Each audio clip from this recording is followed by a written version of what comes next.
ಇನ್ನು ರಾಜ್ಯದಲ್ಲಿ ತೀವ್ರ ಸಂಚಲನಕ್ಕೆ ಕಾರಣವಾಗಿದೆ ಲೆಟರ್ ವಾರ್. ಏನಿದು ಲೆಟರ್ ವಾರ್? ಯಾರು ಬರೆದಿರತಕ್ಕಂಥದ್ದು? ಮುಖ್ಯಮಂತ್ರಿಗಳ ಆರ್ಥಿಕ ಸಲಹೆಗಾರ ಮತ್ತು ಅಧಿಕಾರಿಗಳ ಮಧ್ಯೆ ಫೈಟ್ ಇದು. ಮುಖ್ಯಮಂತ್ರಿಗಳ ಆರ್ಥಿಕ ಸಲಹೆಗಾರ ಬಸವರಾಜ ರಾಯರೆಡ್ಡಿ ಮುಖ್ಯಮಂತ್ರಿಗಳಿಗೆ ಅವರ ಕಚೇರಿಗೆ ಒಂದು ಪತ್ರವನ್ನು ಬರೆದಿದ್ದಾರೆ. ಬರೆದ ತಕ್ಷಣ ಸಿಎಂ ಕಚೇರಿಯಿಂದ ಗಣಿ ಇಲಾಖೆ ಅಧಿಕಾರಿಗಳಿಗೆ ದೂರವಾಣಿ ಕರೆ ಕೂಡ ಹೋಗಿದೆ. ಕೊಪ್ಪಳದ ಗಣಿ ಮತ್ತು ಭೂವಿಜ್ಞಾನ ಇಲಾಖೆಯ ಅಧಿಕಾರಿ ಪುಷ್ಪಲತಾಗೆ ಮುಖ್ಯಮಂತ್ರಿಗಳ ಕಚೇರಿಯಿಂದ ಕಾಲ್ ಹೋಗಿದೆ. ಕೆಲ ಅಧಿಕಾರಿಗಳು ಕಿಂಗ್ ಪಿನ್ ಅಂತ ಪತ್ರದಲ್ಲಿ ಉಲ್ಲೇಖಿಸಿದರು ರಾಯರೆಡ್ಡಿ ಅವರು. ಅಂದರೆ ಬ್ರಹ್ಮಾಂಡ ಭ್ರಷ್ಟಾಚಾರ ನಡೀತಾ ಇದೆ. ಪ್ರತ್ಯುತ್ತರವಾಗಿ ಅಧಿಕಾರಿಗಳಿಂದಲೂ ಕೂಡ ರಾಯರೆಡ್ಡಿಗೆ 20 ಪ್ರಶ್ನೆ ಕೇಳಿ ಪತ್ರ ಅಂತ ಇದ್ದಾರೆ. ಈ ಎಲ್ಲ ವಿಚಾರದ ಬಗ್ಗೆ ಮಾಹಿತಿಯನ್ನು ಕೇಳಿದ್ದಾರೆ ಸಿಎಂ ಕಚೇರಿ ಸಿಬ್ಬಂದಿ. ಗಣಿ ಮತ್ತು ಭೂವಿಜ್ಞಾನ ಇಲಾಖೆ ವರ್ಸಸ್ ಬಸವರಾಜ ರಾಯರೆಡ್ಡಿ ಪತ್ರದ ಬೆನ್ನಲ್ಲೇ ಗಣಿ ಮತ್ತು ಭೂವಿಜ್ಞಾನ ಅಧಿಕಾರಿಗಳು ಅಲರ್ಟ್ ಆಗಿದ್ದಾರೆ. ಕೊಪ್ಪಳದಲ್ಲಿ ಇಲಾಖೆ ಸಿಬ್ಬಂದಿಯ ಜೊತೆ ಸಭೆಯನ್ನು ನಡೆಸಿದ್ದಾರೆ ಪುಷ್ಪಲತಾ. ಸಿಬ್ಬಂದಿ ಬಳಿ ಸಂಪೂರ್ಣ ಮಾಹಿತಿಯನ್ನು ಅಧಿಕಾರಿ ಪುಷ್ಪಲತಾ ಅವರು ಈಗ ಪಡ್ಕೊಂಡಿದ್ದಾರೆ. ರಾಯರೆಡ್ಡಿ ಪತ್ರಕ್ಕೆ ಕೌಂಟರ್ ಆಗಿ ವೈರಲ್ ಆಗಿತ್ತು ಅಧಿಕಾರಿಗಳ ಪತ್ರ. ಅನಾಮಧೇಯ ಪತ್ರದ ಬಗ್ಗೆಯೂ ಕೂಡ ಸಿಬ್ಬಂದಿ ಜೊತೆ ಸಭೆಯಲ್ಲಿ ಚರ್ಚೆ ನಡೀತಾ ಇದೆ. ಅಂದರೆ ಈಗ ಸರ್ಕಾರಕ್ಕೆ ಉತ್ತರ ಕೊಡಬೇಕಲ್ಲ. ಬಸವರಾಜ ರಾಯರೆಡ್ಡಿ ಅವರೇನೋ ಪತ್ರ ಬರೆದರು. ಈಗ ಕಾಲ್ ಹೋಗಿದೆ ಮುಖ್ಯಮಂತ್ರಿಗಳ ಕಚೇರಿಯಿಂದ. ಪುಷ್ಪಲತಾ ಅವರು ಎಲ್ಲ ಮಾಹಿತಿಯನ್ನು ಸಂಗ್ರಹಿಸಿ ಉತ್ತರವನ್ನು ಕೊಡ್ತಾರೆ. ಈ ಎಲ್ಲ ವಿಚಾರಕ್ಕೆ ಸಂಬಂಧಪಟ್ಟಂತೆ ಮತ್ತಷ್ಟು ಮಾಹಿತಿ ನನ್ನ ಕೊಲೀಗ ಮುಕ್ಕಣ್ಣ ಕತ್ತಿಯವರಿಂದ ಪಡ್ಕೊಳ್ಳೋಣ. ಮುಕ್ಕಣ್ಣ, ಈಗ ಬಸವರಾಜ ರಾಯರೆಡ್ಡಿ ಅವರೇನೋ ಪತ್ರ ಬರೆದ್ರು, ಈಗ ಮುಖ್ಯಮಂತ್ರಿಗಳ ಕಚೇರಿ ರೀಚ್ ಆಯಿತು, ಅಲ್ಲಿಂದ ಕಾಲ್ ಬಂತು, ಉತ್ತರ ಕೊಡಬೇಕು. ಈಗ ಪುಷ್ಪಲತಾ ಅವರ ಸರದಿ, ಅದಕ್ಕೆ ಅವರು ಮಾಡ್ಕೊಂಡಿರ್ತಕ್ಕಂಥ ತಯಾರಿ ಏನು? ಆ ಅನಾಮಧೇಯ ಪತ್ರ ಯಾರದ್ದು ಅಂತ?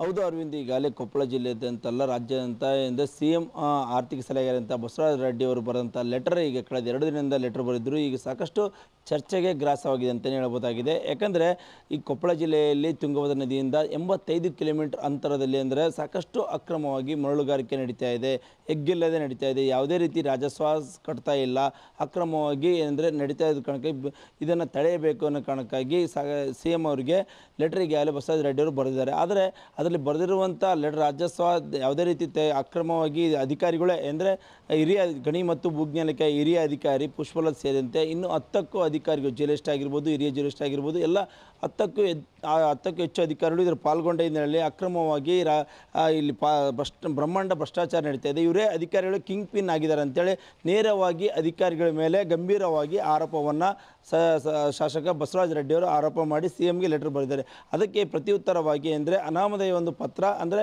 ಅಧಿಕಾರಿಗಳೇ ಪತ್ರ ಬರೆಯುವುದು ಎಲ್ಲ ಮೇಲ್ನೋಟಕ್ಕೆ ಕಂಡು ಬರ್ತಾ ಇದೆ. ಯಾಕಂದರೆ ಆ ಲೆಟರ್ನಲ್ಲಿ 20 ಅಂಶಗಳನ್ನು ಶಾಸಕ ಬಸವರಾಜ ರೆಡ್ಡಿ ಅವರಿಗೆ ಅದರಲ್ಲಿ ಲೆಟರ್ನಲ್ಲಿ ಬರೆದಿದ್ದಾರೆ ಅಂತ ಹೇಳ್ಬೋದು. ಅದರಲ್ಲಿ ಮೇಜರ್ ಆಗಿ ಅಂದರೆ ಶಾಸಕ ಬಸವರಾಜ ರೆಡ್ಡಿ ಮತ್ತು ಬೆಂಬಲಿಗರು ನಡೆಸ್ತಿರುವಂಥ ಯಲಬುರ್ಗಾ ಕ್ಷೇತ್ರದಲ್ಲಿ ಈಗ ಕುಕ್ನೂರು ಆಗಿರ್ಬೋದು ಮತ್ತು ಬೇರೆ ಬೇರೆಗಳಲ್ಲಿ ಗಣಿ ಮತ್ತು ಮರಳುಗಾರಿಕೆ ಆಗಿರ್ಬೋದು, ಮಣ್ಣುಗಾರಿಕೆ ಆಗಿರ್ಬೋದು, ಕಂಕರ್ ಆಗಿರ್ಬೋದು ಮತ್ತು ಅಷ್ಟೇ ಅಲ್ಲ ಸುಲ್ತಾನ್ಪೇಟೆ ಆಮೇಲೆ ಬಹದ್ದೂರು 2 ಕಡೆ ಅಂದರೆ ಸತ್ತಾಸಂದ್ರ ಶಾಸಕ ಬಸವರಾಜ ರೆಡ್ಡಿ ಅವರು 2 ಒಡೆತನದ ಕಲ್ಲು ಗಣಿಗಾರಿಕೆ ಇದೆ.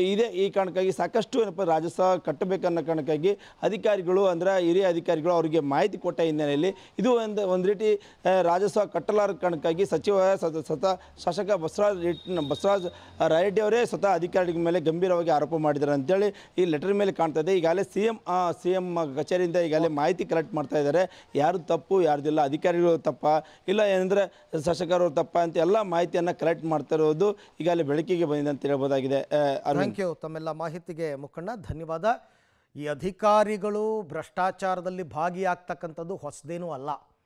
ಆದರೆ ಸೂಕ್ತವಾದ ತನಿಖೆ ಆಗಬೇಕು, ತಪ್ಪಿತಸ್ಥರಿಗೆ ಶಿಕ್ಷೆ ಆಗಬೇಕು. ಆ ನಿಟ್ಟಿನಲ್ಲಿ ಏನಾದರೂ ಕ್ರಮ ತಗೋತಾರ ಅಂತಕ್ಕಂಥದ್ದನ್ನು ಕಾದು ನೋಡೋಣ.